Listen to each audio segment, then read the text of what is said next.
Good morning, everyone. Thank you for joining me for another day text. Friday, May 3rd. This will be our last day text, at least this year, for 1 Peter. We'll go ahead and wrap up our review of that letter, and then we'll move to 2 Peter tomorrow during Saturday's morning day text show.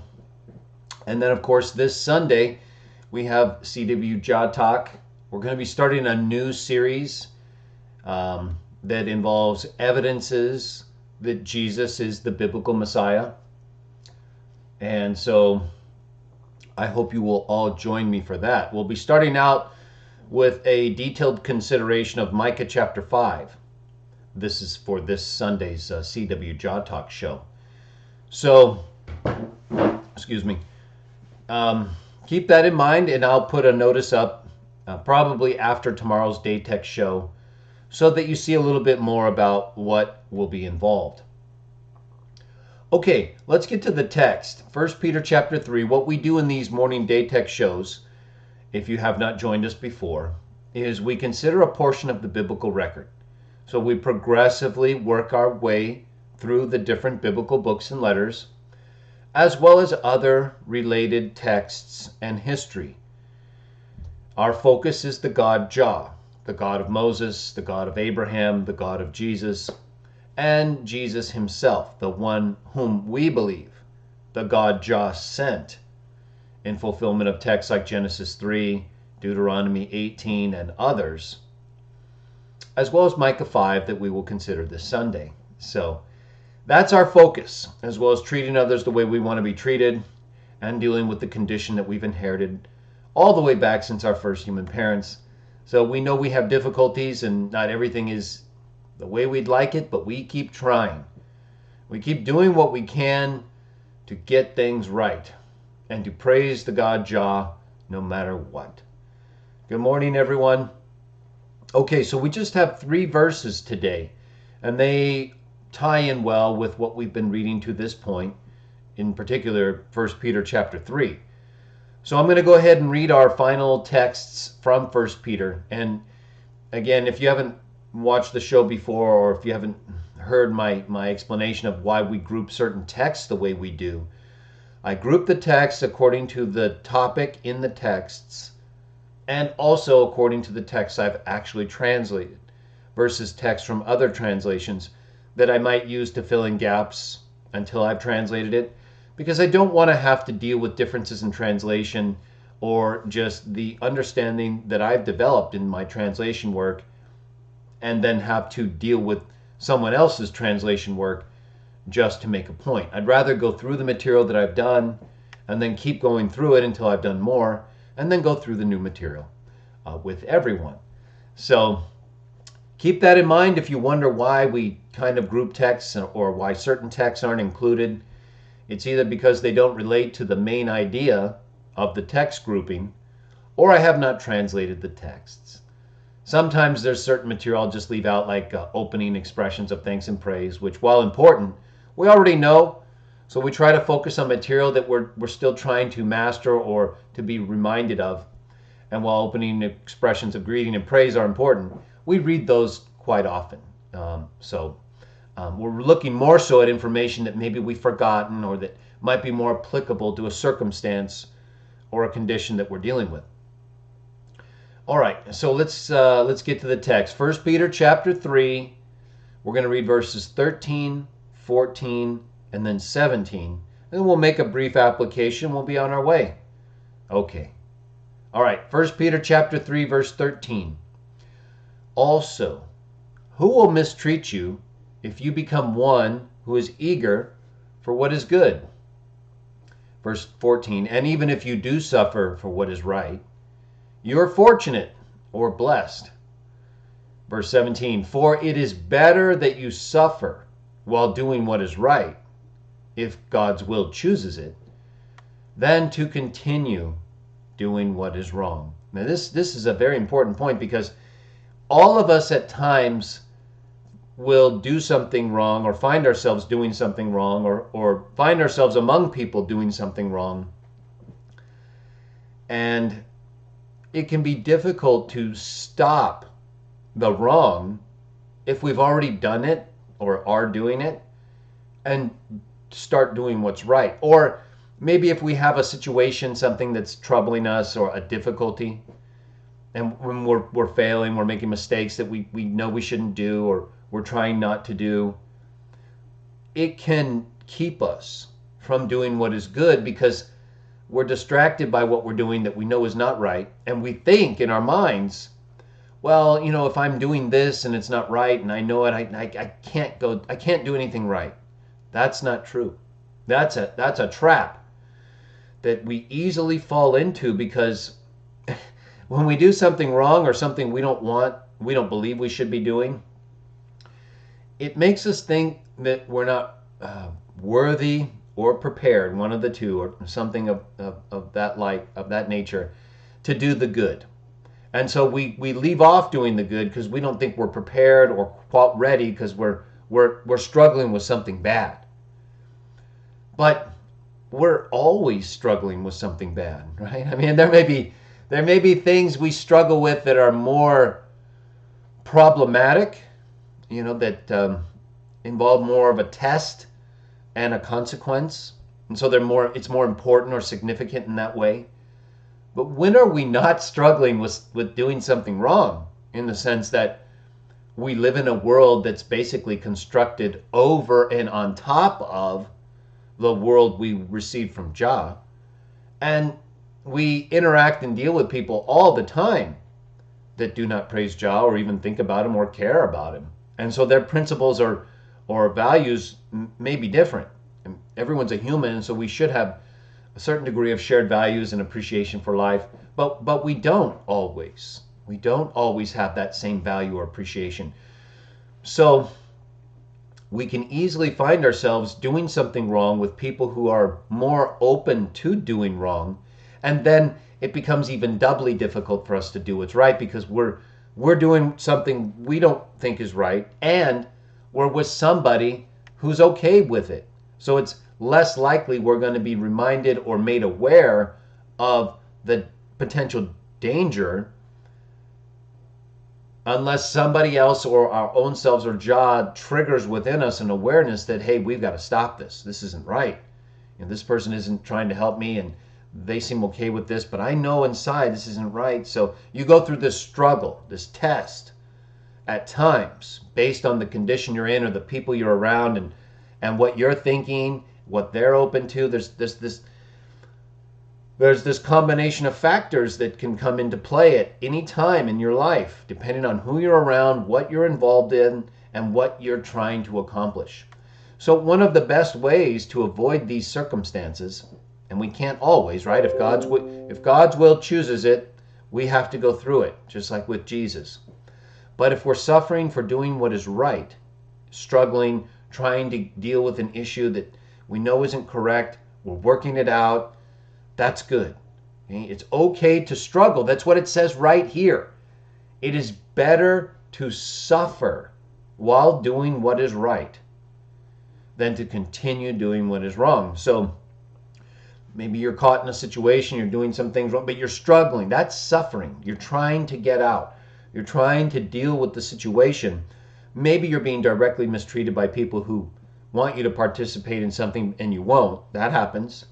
But you may also simply be suffering by trying to deal with the situation to get yourself out of, so that you don't continue doing what is wrong, right?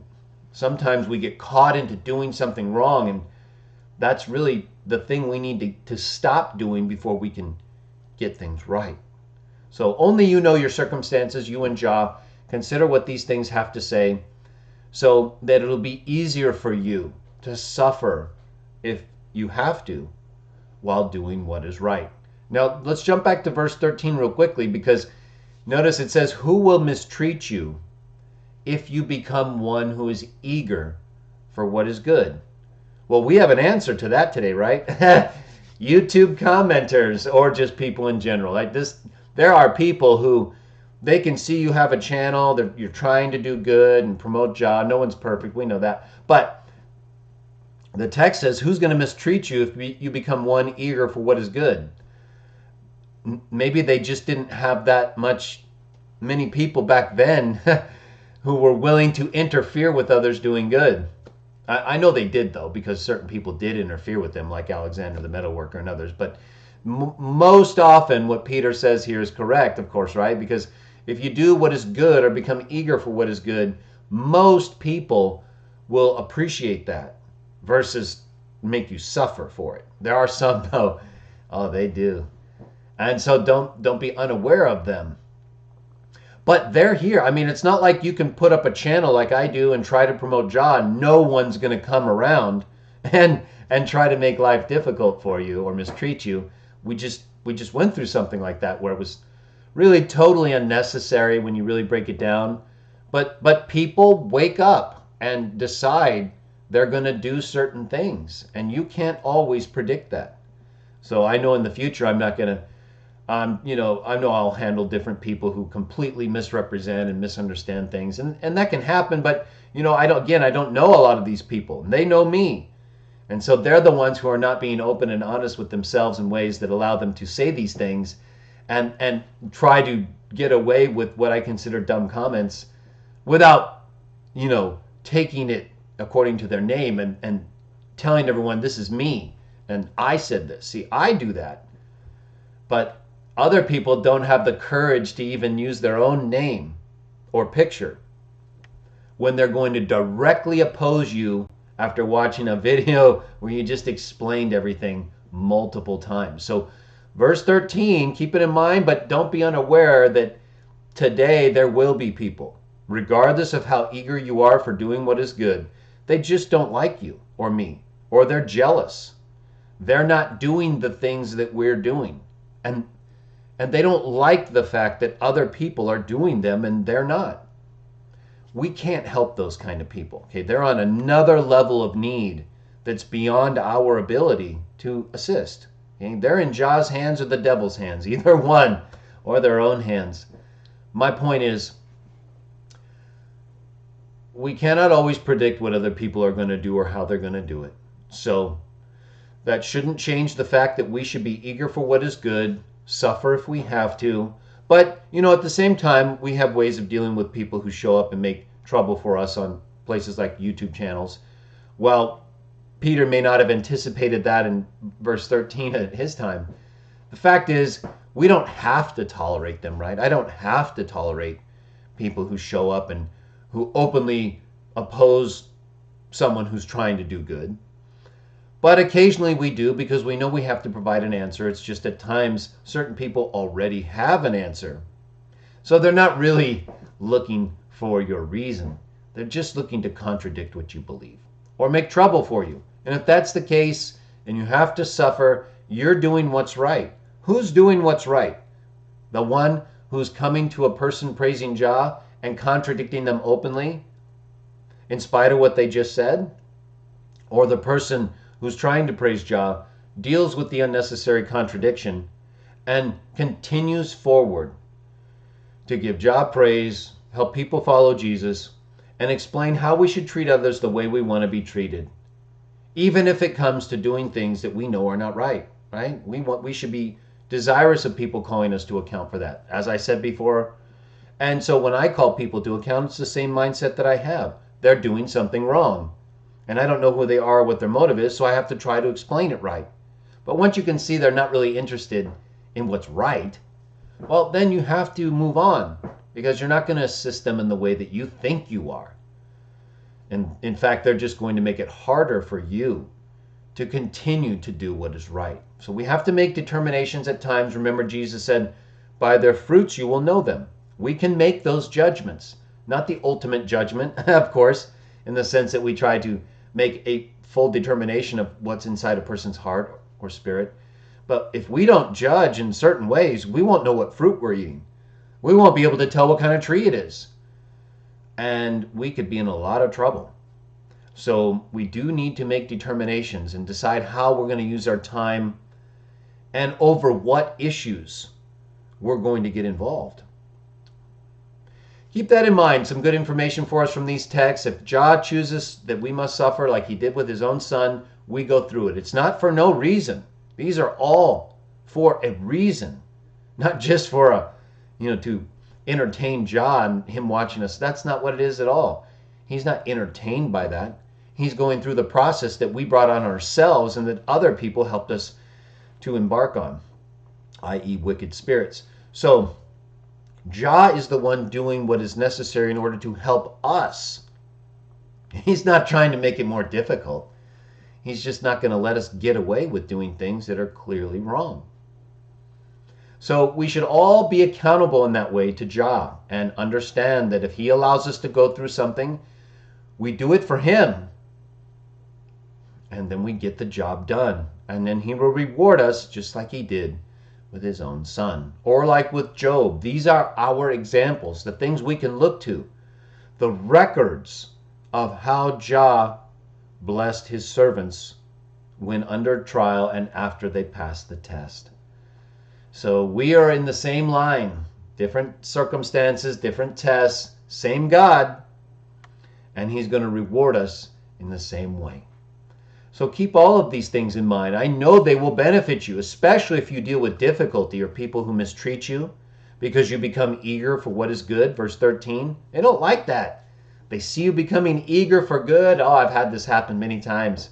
And immediately try to get in your way, stop you for no real reason other than they don't like it. They don't like you doing good, and they don't want to do good themselves. So try to recognize those types of people, avoid them completely if that's who they are, and they're not interested in trying to bring some positivity or promote the three things. We got to deal with all kinds of people. We know that, but we don't have to deal with them ongoingly, and we don't have to entertain every single thing they say if they're not going to contribute to things in the right way. All right, well, that's some good stuff from 1 Peter. So tomorrow, Saturday's show, we'll start 2 Peter. And as you know, if you follow the day text at the beginning of every book or letter, I go over the text history so you understand the essential things that, the most important support that we have for these different texts. And then that way, when we go through the letter, we have a good understanding of what we're reading and why and from whom it came. So I will see you all tomorrow for that. And then Sunday, we're going to do our 8:30 CWJah Talk show. It's a live show. We're going to be talking about, this is going to be the first of a new series about evidences. Here come the cats. Evidences, pre-Christian evidence. You'll see the title. It's basically, though, just to give you kind of an idea, it's going to be a series, an ongoing series about the pre-Christian evidence we have that proves Jesus is the biblical Messiah. So we're going to be looking at texts that were written before Jesus was born, that are dated before he was born, and that prophesy about things that the Messiah would do that Jesus did, and that I don't think anyone else can do again, according to the things that have happened since that time. So keep that in mind, and I hope you'll all join me tomorrow at 6 a.m. for the first of the 2 Peter Day texts, and then again on Sunday for CWJah Talk as we begin the series on the pre-Christian evidence of Jesus as the biblical Messiah.